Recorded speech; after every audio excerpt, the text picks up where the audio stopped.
Hello friends, good morning to all of you. आज friends 7 अगस्त 2020 आज के करंट अफेयर के जितने भी महत्वपूर्ण क्वेश्चन होंगे उसके बारे में हम डिस्कस करेंगे। तो डेली अपडेट के साथ हम एक्स्ट्रा पॉइंट भी पढ़ाते हैं और जो पीडीएफ फाइल है वो आप मेरे डिस्क्रिप्शन बॉक्स से डाउनलोड कर सकते हैं। वीडियो को लाइक और शेयर करना और मेरे चैनल को सब्सक्राइब कर देना ताकि मुझसे जुड़ी हर जानकारी आपको मिलती रहे। तो शुरू करते हैं। पहला क्वेश्चन है हमारे स्क्रीन पर कि G20 सम्मेलन में बिहार की निम्न में से किस योजना को प्रस्तुतिकरण किया जाएगा। तो वह योजना है जल निश्चय योजना। कौन सी योजना है? जल निश्चय योजना। तो आगे है बिहार की हर घर नल का जल निश्चय योजना को अंतर्राष्ट्रीय पहचान मिलेगी। G20 देशों के सम्मेलन में इस योजना का प्रस्तुतिकरण किया जाएगा। भारत सरकार की ओर से इसकी प्रस्तुति सम्मेलन में की जाएगी। बिहार की ओर से इस योजना पर विस्तृत रिपोर्ट भारत सरकार को भेज दी गई है। गौरतलब है कि G20 में शामिल सभी देशों का सम्मेलन 21 और 22 नवंबर को सऊदी अरबिया की राजधानी रियाद में हो रहा है। बिहार राज्य के बारे में पढ़ लेते हैं। इसकी स्थापना 22 मार्च 1912 को हुई। राजधानी इसकी पटना और मुख्यमंत्री नीतीश कुमार है यहाँ के, जो जनता दल पार्टी से हैं। गवर्नर यहाँ के फागू चौहान हैं और उच्च न्यायालय का नाम पटना उच्च न्यायालय है। मुख्य न्यायाधीश का नाम संजय करोल है। और बिहार के 3 पड़ोसी राज्य हैं, झारखंड, उत्तर प्रदेश और पश्चिम बंगाल। बिहार का एक पड़ोसी देश है नेपाल, जो इसकी सीमा उत्तर प्रदेश से भी लगती है। लोकसभा में 40 सीटें हैं और राज्यसभा में 16 सीटें हैं। विधानसभा की यहाँ 243 सीटें हैं। आई होप फ्रेंड्स समझ में आया होगा आपके। तो नेक्स्ट क्वेश्चन है कि हाल ही में किस देश ने महात्मा गांधी की प्रति को अपने सिक्कों पर चित्रित करने का फैसला किया है। तो कौन सा देश है ऐसा जिसने महात्मा गांधी की प्रति को अपने सिक्कों पर चित्रित करने का फैसला किया है। तो वह है ब्रिटेन। आगे है ब्रिटेन ने महात्मा गांधी की प्रति को अपने सिक्कों पर चित्रित करने का फैसला किया है। महात्मा गांधी ऐसे अश्वेत व्यक्ति होंगे जिनकी फोटो पौंड पर छपने जा रही है। इस ऐतिहासिक घटना के मुख्य सूत्राधिकार ब्रिटेन के वित्त मंत्री भारतीय मूल के ऋषि सुनक हैं। उन्होंने अश्वेत और अल्पसंख्यक नस्लों के लोगों के आधुनिक ब्रिटेन के निर्माण में मदद लेने वाले या देने वाले लोगों के काम को मान्यता देने के अभियान का समर्थन किया है। तो इंग्लैंड के बारे में पढ़ लेते हैं। इंग्लैंड यूरोप महाद्वीप का एक देश है जिसकी राजधानी लंदन है।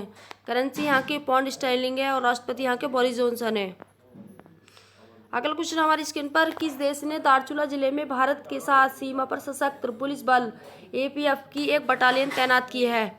तो कौन सा देश है जिसने दारचूला जिले में भारत के साथ सीमा पर सशस्त्र पुलिस बल APF की बटालियन तैनात की है? वो है नेपाल। ठीक है, कौन सा देश है? नेपाल। तो नेपाल के दारचूला जिले में भारत के साथ सीमा पर सशस्त्र पुलिस बल APF की एक बटालियन तैनात की है। यह जिला भारतीय क्षेत्रों कालापानी, लिपुलेख और लिम्पियाधुरा के पास स्थित है। 3 अगस्त को APF कर्मियों की एक बटालियन ने क्षेत्र की सुरक्षा की देखरेख के लिए उत्तराखंड के धारचूला के पास नेपाल के दारचूला में एक बेस बनाया है। तो आगे बढ़ लेते हैं। केंद्र सरकार द्वारा जारी आंकड़ों के अनुसार जनधन बैंक खातों की संख्या कितनी हो गई है। तो कितनी हो गई है जनधन बैंक खातों की संख्या? 40 करोड़।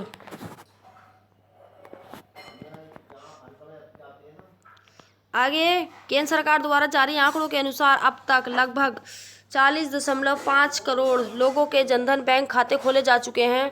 हालिया आंकड़ों के अनुसार इन बैंक खातों में 1.30 लाख करोड़ रुपए से अधिक की राशि जमा है। जनधन खातों में यह सफलता योजना की 6ठी वर्षगांठ से कुछ दिन पहले ही हासिल हुई है।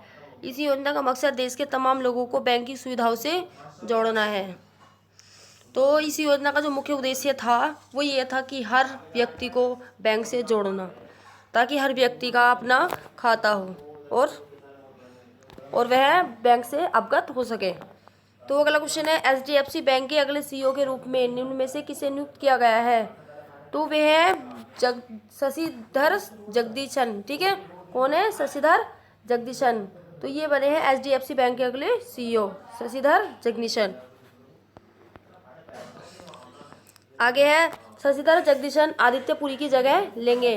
तो जगदीशन से पहले कौन थे? आदित्य पुरी, HDFC बैंक के CEO। तो हाउसिंग डेवलपमेंट फाइनेंस कॉरपोरेशन इसकी फुल फॉर्म है। इसकी स्थापना अगस्त 1994 को की गई थी। मुख्यालय इसका मुंबई और महाराष्ट्र में है। ठीक है, मुंबई महाराष्ट्र में। अगला क्वेश्चन है, पाकिस्तान की एक शीर्ष अदालत ने कुलभूषण जाधव मामले में कितने वरिष्ठ अधिवक्ताओं को न्याय मित्र नामित किया है? तो वह किया है 3 अधिवक्ताओं को। ठीक है, आगे है, पाकिस्तान की एक शीर्ष अदालत ने कुलभूषण जाधव मामले में 3 वरिष्ठ अधिवक्ताओं को न्याय मित्र नामित किया है। अदालत ने अपने आदेश में कहा कि आबिद हसन मंटो, हमीद खान और पाकिस्तान के पूर्व अटॉर्नी जनरल मखदूम अली खान को कानूनी सहायता के लिए न्याय मित्र नियुक्त करते हैं।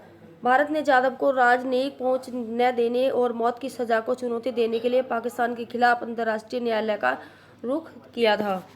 हेग स्थित अंतर्राष्ट्रीय न्यायालय, यानी जो अंतर्राष्ट्रीय न्यायालय कहाँ स्थित है? हेग में। ICJ ने जुलाई 2019 में फैसला दिया था कि पाकिस्तान को जाधव की दोषसिद्धि एवं सजा की प्रभावी समीक्षा एवं पुनर्विचार करना चाहिए। अगला क्वेश्चन हमारी स्क्रीन पर कि महाराष्ट्र के किस पूर्व मुख्यमंत्री और वरिष्ठ कांग्रेस नेता का वर्ष की उम्र में पुणे के निजी अस्पताल में निधन हो गया है? तो वे हैं शिवाजीराव पाटिल निलंगेकर। कौन है? शिवाजीराव पाटिल निलंगेकर। तो ये कौन थे? महाराष्ट्र के पूर्व मुख्यमंत्री और वरिष्ठ कांग्रेस नेता।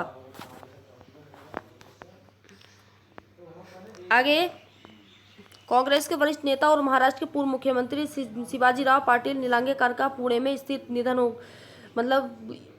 पुणे में स्थित हॉस्पिटल में निधन हो गया है। वे कितने वर्ष के थे? 88 वर्ष के। शिवाजीराव पाटिल निलंगेकर 1985-1986 में कुछ समय तक महाराष्ट्र के मुख्यमंत्री रहे, यानी वो उनका पूर्ण कार्यकाल नहीं रहा महाराष्ट्र में मुख्यमंत्री के लिए। ओनली 1985 से 1986 यानी लगभग 1 साल तक रहे। उन्हें लातूर के एक बड़े सहकारी नेता के रूप में जाना जाता है। अगला क्वेश्चन है हमारी स्क्रीन पर, किस क्रिकेटर को ब्रिटिश संसद में हाउस ऑफ लॉर्ड्स का सदस्य बनाया गया है? तो वे हैं इयान बोथम। किसे बनाया गया है? ब्रिटिश संसद में हाउस ऑफ लॉर्ड्स का सदस्य इयान बोथम को। अगला क्वेश्चन है, किस राज्य सरकार ने 2 भाषा के फॉर्मूले को लागू करने की घोषणा की है? तो वह राज्य है हमारा तमिलनाडु। 2 भाषा के फॉर्मूले को लागू करने वाला राज्य कौन बना है? तमिलनाडु। तमिलनाडु के बारे में पढ़ लेते हैं। इसकी राजधानी चेन्नई है। मुख्यमंत्री यहाँ के के पళनिस्वामी है। ऑल इंडिया अन्ना द्रविड़ मुनेत्र कंगम पार्टी से। और गवर्नर बनवारी लाल पुरोहित है। उच्च न्यायालय का नाम मद्रास उच्च न्यायालय है। तमिलनाडु का उच्च न्यायालय कहाँ स्थित है? मद्रास में। मुख्यमंत्री कौन है? अमरेश्वर प्रताप शाही। तमिलनाडु के 3 पड़ोसी राज्य हैं, केरल, कर्नाटक और आंध्र प्रदेश। लोकसभा में 39 सीटें हैं, राज्यसभा में 18 सीटें और विधानसभा में 234 सीटें हैं। आई होप समझ में आ रहा होगा फ्रेंड्स आपके। अगला क्वेश्चन है हमारी स्क्रीन पर, भारत एयर फाइबर सर्विसेज की शुरुआत किसने की है? तो वो की है BSNL ने। भारत एयर फाइबर सर्विसेज की शुरुआत किसने की है? BSNL ने।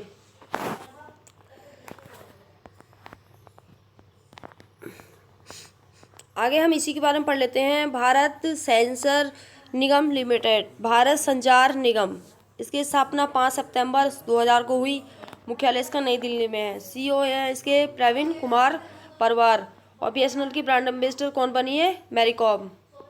ठीक, और मैरी कॉम कहाँ की रहने वाली है वो आप मुझे कमेंट बॉक्स में बताना।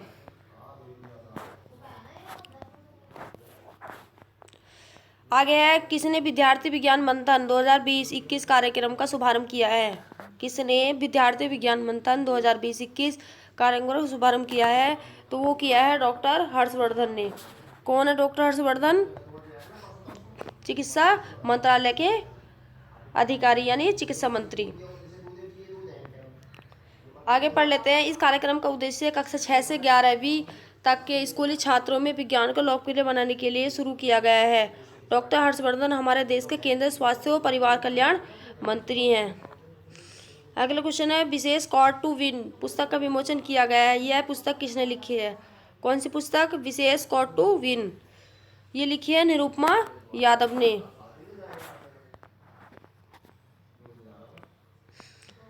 निरुपमा यादव स्पोर्ट्स वुमेन हैं। निरुपमा यादव कौन है? एक महिला है स्पोर्ट्स से जुड़ी हुई। इनके द्वारा लिखित यह पुस्तक राष्ट्रीय खेल दिवस 29 अगस्त को लॉन्च की जाएगी। हाँ, राष्ट्रीय खेल दिवस कब मनाया जाता है? 29 अगस्त को। वो मैं आपको रोज़ ही बताती हूँ। अगर अगस्त का कोई भी एक दिन आ जाता है तो उसके बारे में मैं अगस्त के सारे ही दिन बता देती हूँ। अगला क्वेश्चन है, आकाशवाणी समाचार के महानिदेशक कौन नियुक्त हुए हैं? तो वे हैं जयदीप भटनागर। कौन बने हैं आकाशवाणी समाचार के महानिदेशक? जयदीप भटनागर। एयर यानी आकाशवाणी, ऑल इंडिया रेडियो, इसकी स्थापना 1930 को की गई और उसका मुख्यालय नई दिल्ली में स्थित है। अगला क्वेश्चन है फ्रेंड्स, हमारी स्क्रीन पर फुटबॉलर बेनेडिक्ट होवेडेस यानी बेनेडिक्ट होवेडेस ने रिटायरमेंट की घोषणा की है। यह किस देश के हैं? तो ये हैं जर्मनी के। कहाँ के? जर्मनी के। फुटबॉलर बेनेडिक्ट होवेडेस कहाँ के हैं? जर्मनी के। जर्मनी के बारे में पढ़ लेते हैं। जर्मनी यूरोप महाद्वीप में स्थित एक देश है। राजधानी इसकी बर्लिन है और करेंसी यहाँ की यूरो है। राष्ट्रपति फ्रैंक वाल्टर हैं। तो फ्रेंड्स अगला क्वेश्चन है, किसने लोकमान्य तिलक स्वराज से आत्मनिर्भर भारत विषय पर 2 दिवसीय अंतर्राष्ट्रीय सेमिनार का उद्घाटन किया है? तो फ्रेंड्स ये वेबिनार नहीं है, ये सेमिनार है। तो अंतर्राष्ट्रीय तिलक स्वराज से आत्मनिर्भर भारत विषय पर 2 दिवसीय अंतर्राष्ट्रीय सेमिनार का उद्घाटन किसने किया है? ये किया है अमित शाह ने।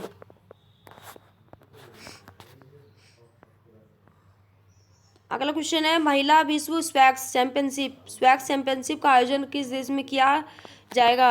ये किया जाएगा मलेशिया में। मलेशिया की राजधानी कुआलालंपुर में। महिला विश्व स्वैक्स चैंपियनशिप कहाँ की जाएगी? मलेशिया में।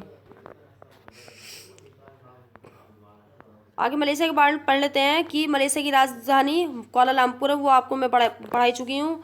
और मलेशिया की कहाँ पे स्थित है? एशिया महाद्वीप में स्थित है। करेंसी यहाँ की मलेशियाई रिंगिट है। प्रधानमंत्री मुहिदीन यासीन है। अगला क्वेश्चन है, किसने सहकार कॉपट्यूब NCDC चैनल को लॉन्च किया है? तो ये किया है नरेंद्र सिंह तोमर ने, जो हमारे कृषि मंत्री हैं, नरेंद्र सिंह तोमर। तो क्या किया इन्होंने? सहकार कॉपट्यूब NCDC चैनल को लॉन्च किया है नरेंद्र सिंह तोमर ने। नरेंद्र सिंह तोमर कौन है? हमारे कृषि मंत्री हैं। ठीक है। इस चैनल का उद्देश्य है किसान उत्पादक संगठनों को बढ़ावा देना और भारत सरकार द्वारा उठाए गए प्रमुख उपायों को मजबूत करना है। नरेंद्र सिंह तोमर हमारे देश के केंद्रीय कृषि और किसान कल्याण मंत्री, ग्रामीण विकास एवं पंचायती राज मंत्री हैं। पंचायती राज मंत्री भी कौन है? नरेंद्र सिंह तोमर। तो फ्रेंड्स आज के लिए बस इतना ही। फ्रेंड्स वीडियो को लाइक और शेयर कर देना और चैनल को सब्सक्राइब कर देना। Thank you for watching.